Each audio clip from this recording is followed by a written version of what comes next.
I'm not going to close the door and let those children down, because we as adults will be letting our children down, and I'm not going to do that. As the government shutdown enters a second month, the effects are being felt in more and more places. Earlier this week, the Families First Center of North Mississippi notified all of its partners they'd be forced to close their doors and suspend the activities at their centers. In Starkville, the Emerson Family School and J.L. King centers are being hard hit. Our Quentin Smith speaks with workers at the center about the sudden closures. So, Quentin, how are the faculty and students taking this news? Well, Scott, they're heartbroken and devastated. Faculty received a letter on Tuesday saying that after today, they would have to put a stop to all of their services because they won't be receiving any more funds from the government due to the shutdown. However, workers say they're not going to close their doors. Instead, they're going to fight back.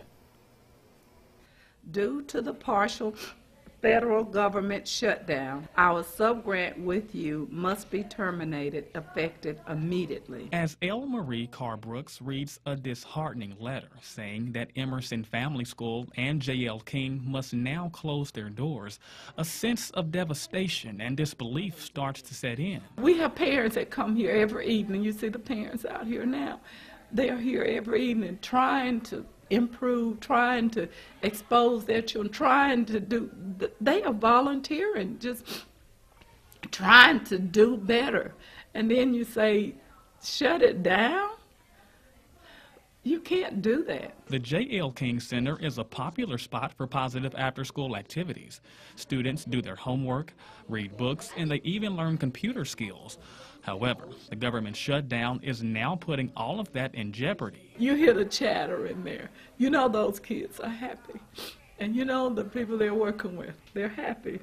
And they're benefiting, they're profiting from it. So why would you even think that you can write a letter in one day and say, discontinue that? That's just, it's just mean. It's just absolutely mean. Both Emerson and King received funds from the Department of Human Services. However, those funds are now fizzling out and they won't receive any more after Thursday. But despite this setback, Brooks says she cares too much about her students and she refuses to let that stop her. I'm not going to close the door and let those children down. Instead, she's going to fight back. Brooks says she's going to do whatever she can to keep the doors open, even if it means finding volunteers to come in and donate their time and services to the center. We refuse to do that. Whether the funding is from Families First for Mississippi or whoever is, I mean, we cannot, absolutely, we cannot close our doors today.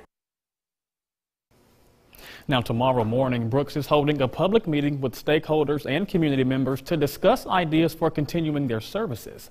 That meeting will be at 10:30 at the J.L. King Center, and it is open to the public. Scott?